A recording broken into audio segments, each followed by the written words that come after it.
Of sexual harassment and assault against Sean Diddy Combs. Federal investigators raiding 2 homes owned by hip-hop mogul Sean Diddy Combs. The rumors are that Diddy was running some kind of Epstein-type deal where he was filming everybody. Sean Diddy Combs is back in the spotlight today after federal agents raided his homes in Miami and Los Angeles last week. Popular American rapper Sean Diddy Combs is currently facing serious allegations including sexual harassment, drug use, threatening his own producer to death, and sex trafficking. But why would someone with his level of fame and success engage in such behaviour? Are these accusations grounded in evidence? Watch the story unfold and decide for yourself. But before we delve into the accusations against Sean Diddy, let's quickly remind ourselves of who he is. And right now, we are learning more disturbing details about Diddy's sex trafficking investigation. From wild sex parties to sex workers, the allegations against this music mogul are shocking. Born on November the 4th, 1970 in Harlem, New York, Combs faced troubles early on when his father was tragically murdered when he was only 3 years old. Despite this hardship and challenges, he persevered and pursued his education at Harvard University, but dropped after 2 years. Fast forward to 1991, where Combs quickly topped the ranks by becoming vice president at Uptown Records in New York City. But that same year marked a tragic event when 9 people were crushed to death and 29 others were injured in a stampede at a charity basketball game that Combs had promoted at the City College of New York. That marked the beginning of his legal troubles. Despite the challenges, Sean Diddy Combs managed to connect with one of the most iconic rappers of all time, Christopher George Latour Wallace, famously known as Blige or Biggie. This partnership marked the beginning of Combs' rap career. Between 1995 and 1997, he released several hit songs, including Can't Nobody Hold Me Down and I Got the Power. However, Combs' life took a darker turn in 1991 due to the legal troubles from the accident at City College. This led to settlements for multiple claims, and additionally, later that year, he pleaded guilty to second-degree harassment after getting into an altercation with a record company executive. And when he was apprehended for such an act, he even tried to bribe the officer to let him walk free. A few years later, in December 1999, Combs was involved in a shooting at a Manhattan nightclub, which resulted in leaving 3 people badly injured. Although he did face charges of illegal possession of a firearm, he was allowed to walk free within a short span of time. As all these charges were dismissed and he was eventually acquitted, these legal issues raised questions about his conduct and ethics.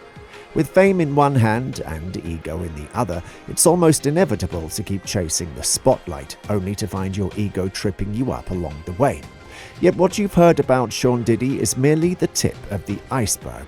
The real story is just beginning to unfold. Among all the scandals and controversies, Sean Diddy also has a reputation for getting into heated arguments that often end up in the newspapers. One such incident involves him allegedly threatening a UCLA football coach with a kettlebell after a disagreement about his son's performance in 2015.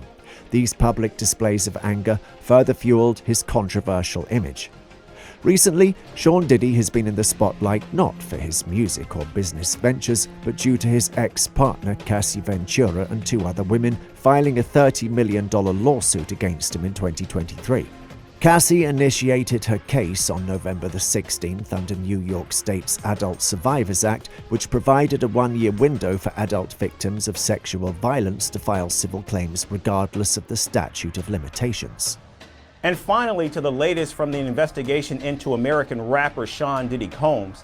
Now Prince Harry has been named in a $30 million lawsuit against the hip-hop mogul, who is facing charges of sex trafficking and sexual abuse. Ventura alleges a decade-long pattern of abuse, including rape and sex trafficking. Additionally, 3 more women have stepped forward with similar accusations against Diddy. Another woman, identified as Jane Doe, claimed she and her friend were gang-raped in 2003 by Diddy, and another musician named Harvey Pierre when she was only 17 years old and Combs was 34, ultimately making him a sexual predator.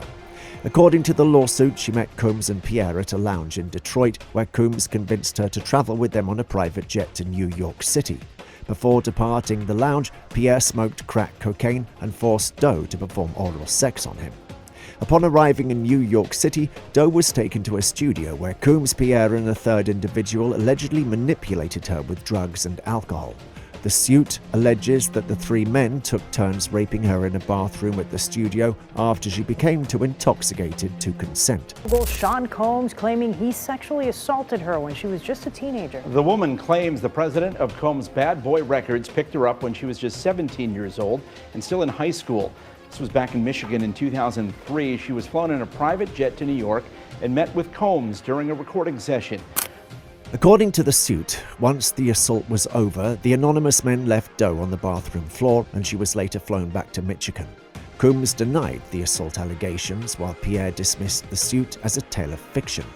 Another woman alleged Diddy sexually assaulted her in the early 2000s. Most recently, a music producer claimed Diddy pressured him into sexual activity with hired sex workers.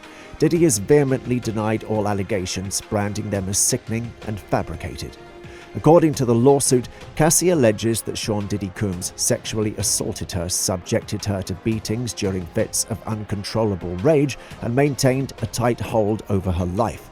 She claimed that he would force her into participating in sex acts he termed freak-offs with other men, often sex workers whom he paid to travel with them while he kept watching it. On top of it, she also claims that a male friend told her that Combs had filmed the assault and showed it to other people.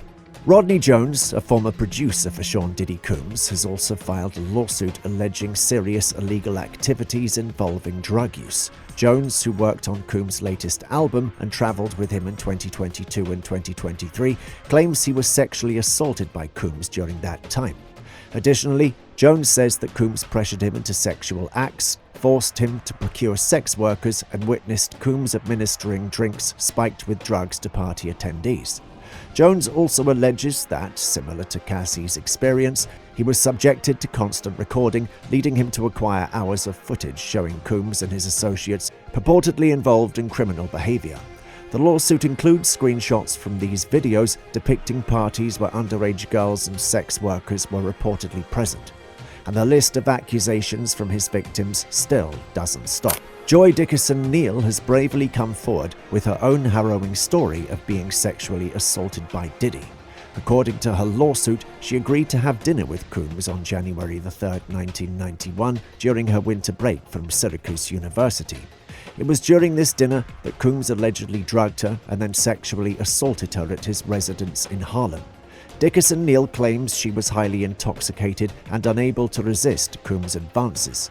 Subsequently, she learned from a male friend that Combs had recorded her assault too and shared it with others, intensifying the gravity of the situation. Despite these allegations, Combs denies any wrongdoing.